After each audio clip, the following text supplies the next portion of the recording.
L'honneur et l'opportunité de parler devant tous les sénateurs et tous les députés, le Congrès. Je leur ai dit que nous, les Français, on aimait l'Amérique quand elle était grande. Que pour nous, l'Amérique, c'était les grands espaces. On n'aimait pas l'Amérique quand elle était petite, repliée sur elle-même. On aimait l'Amérique quand elle était forte et qu'elle croyait dans ses idées.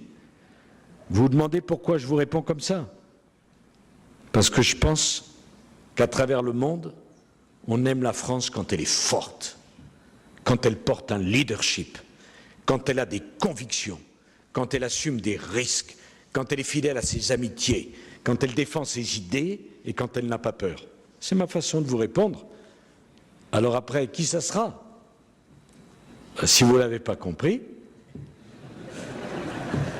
il va falloir revenir.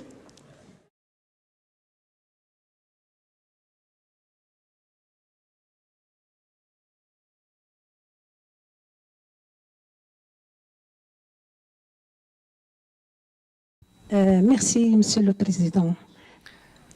سيد الرئيس أشكركم كذلك على هذه المحاضرة القيمة.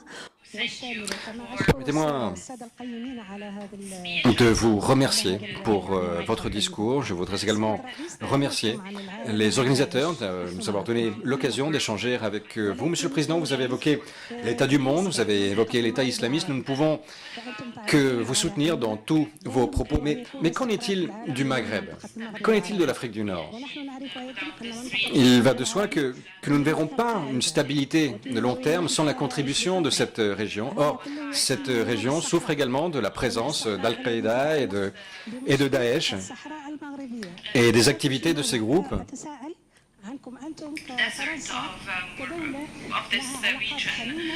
basées essentiellement dans les régions désertiques du Maghreb.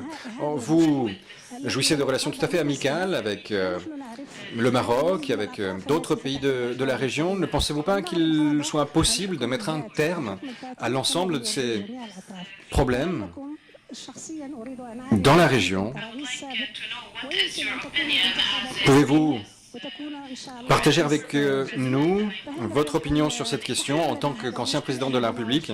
Et je ne peux qu'espérer en tant que futur président de la République également. Que pouvez-vous nous dire quant à la solution possible à ces problèmes dans la région du Maghreb? Merci. J'ai cru comprendre que c'est la dernière question, mais c'est une fameuse question. D'abord parce que faire la différence entre le Maghreb et le Machreb n'a pas beaucoup de sens. Je voudrais vous dire ma conviction que la priorité de la politique de la France doit être tournée vers la Méditerranée, et je regrette que mon projet d'Union pour la Méditerranée ait été abandonné. Chaque fois que nous avons tourné le dos à la Méditerranée, nous avons cru tourner le dos à notre passé. En fait, nous avons tourné le dos à notre avenir. L'Union pour la Méditerranée, je n'ignore pas le problème qu'il y a, notamment avec la question palestino-israélienne. Mais l'Union pour la Méditerranée, le travail ensemble des pays du Nord et des pays du Sud est indispensable. Quand vous vous rendez compte, monsieur l'ambassadeur du Maroc, que la frontière entre l'Algérie et le Maroc est fermée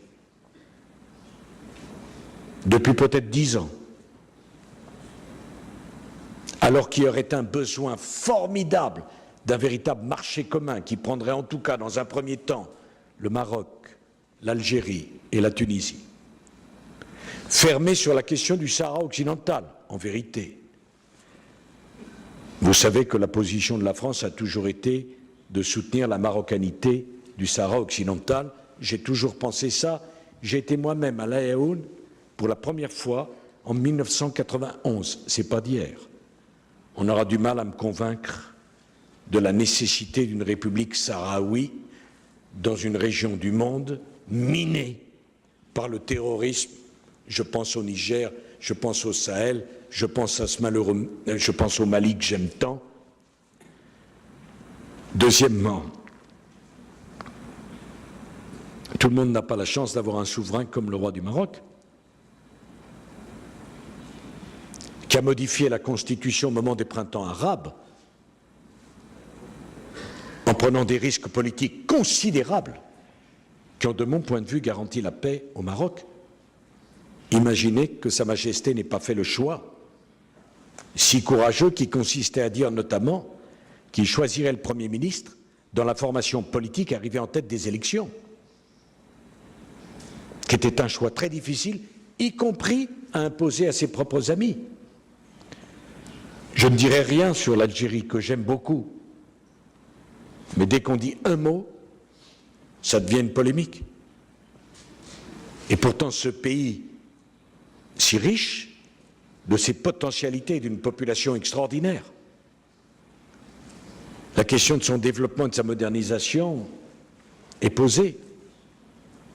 Quand j'ai été au musée du Pardo à Tunis avec Pierre Lelouch et que j'ai vu les plus belles céramiques au monde, et tout d'un coup, les balles des assassins étaient résumées en quelques centimètres, la barbarie et la civilisation. Ce sont nos frères qui sont de l'autre côté de la Méditerranée, madame. Il faut les aider. Parce que leur succès sera notre paix. Leur échec sera notre drame. Je parlais avec le président de l'Union européenne, Donald Tusk, qui revenait d'un voyage au Liban, en Jordanie et en Turquie, et qui nous a dit: c'est 10 millions de personnes qui espèrent venir en Europe, nous ne pouvons pas les recevoir.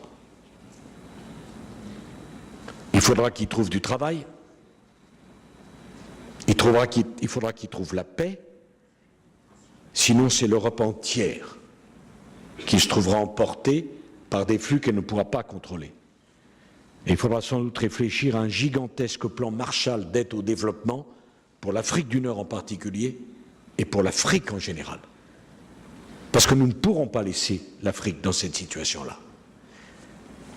1,1 milliard d'habitants aujourd'hui, 2,3 milliards dans 30 ans, 12 kilomètres entre l'Afrique et l'Europe. Dans 30 ans, le Nigeria aura plus d'habitants que les États-Unis d'Amérique. Voilà la réalité à laquelle nous sommes confrontés. Un taux de natalité pour les familles africaines entre 5 et 7 enfants. L'Afrique va mieux, l'Afrique a de la croissance, mais qui peut résister à une telle pression démographique? Mesdames et messieurs, merci de m'avoir donné l'opportunité de parler devant vous.